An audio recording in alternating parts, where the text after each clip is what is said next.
नमस्कार साथियों। हम देख रहे थे रासायनिक अभिक्रियाओं के प्रकार, जो कि ये 5वां प्रकार है।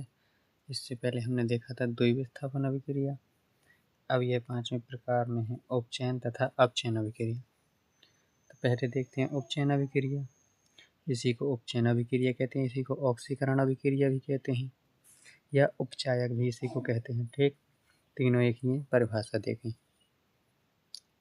वह अभिक्रिया जिसमें किसी तत्व या यौगिक में ऑक्सीजन का संयोग तथा यौगिक से हाइड्रोजन की कमी हो। मतलब इसमें कहा गया है कि यौगिकों में से, मतलब उसके ग्रुप में से किसी सूत्र में से यौगिकों मतलब क्या, ऑक्सीजन का, मतलब ऑक्सीजन जुड़े किसी भी सूत्र में और हाइड्रोजन की कमी महसूस हो, वहाँ पर होती है उपचयन अभिक्रिया। उदाहरण, जब सोडियम और ऑक्सीजन का उपचयन करते हैं तो सोडियम ऑक्साइड में उपचयित हो जाता है। मतलब यहाँ पर सोडियम है, प्लस में ऑक्सीजन है। यहाँ पर अपन ने उपचयन किया तो ये सोडियम के साथ में ऑक्सीजन जुड़ गया, तो यहाँ पर क्या बन गया, सोडियम ऑक्साइड। ठीक, यहाँ पर जैसे ये है ZnO, जिंक ऑक्साइड। यहाँ पर कैल्शियम वो कार्बन है।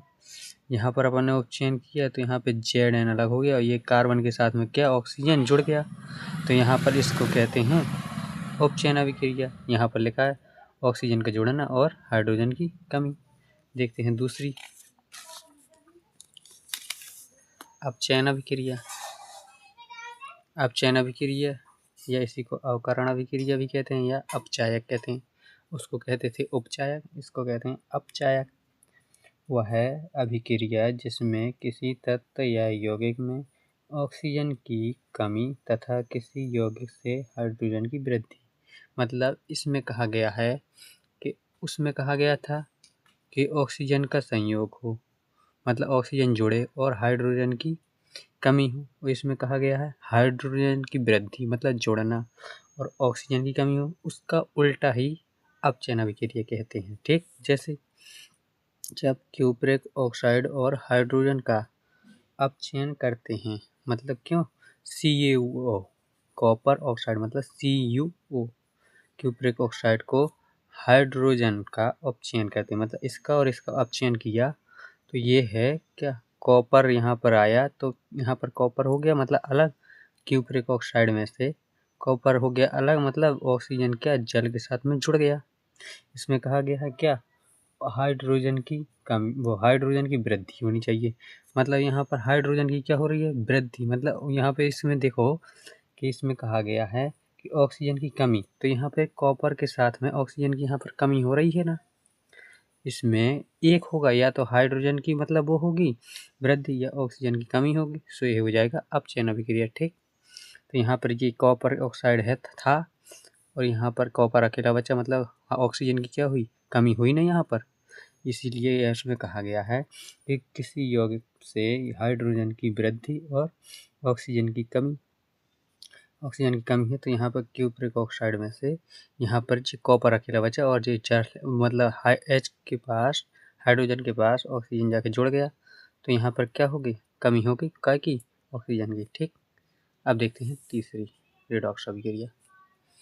रेडॉक्स अभिक्रिया क्या कहते हैं, वह अभिक्रिया जिसमें अभिकारक में उपचयन तथा अपचयन दोनों साथ साथ होते हैं, उपचयन अपचयन व रेडॉक्स अभिक्रिया कहते हैं।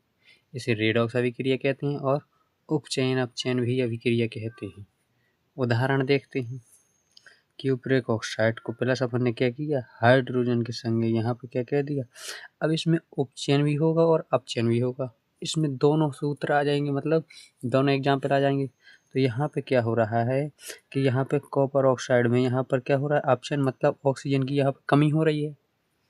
यहाँ पे हाइड्रोजन के साथ में ऑक्सीजन की जुड़ रहा है, मतलब ये हो गई क्या, उपचयन अभिक्रिया, ये हो गई अपचयन अभिक्रिया। ठीक, तो यहाँ पे हो गई ये क्या, रेडॉक्स अभिक्रिया। चलिए पहले इसके स्क्रीनशॉट ले लें,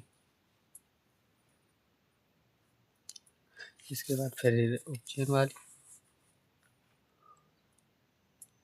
अब इसके बाद ये रेडॉक्स अभिक्रिया। वीडियो पसंद आया हो तो कमेंट करें। तब तक के लिए धन्यवाद, फिर मिलेंगे अगली वीडियो में।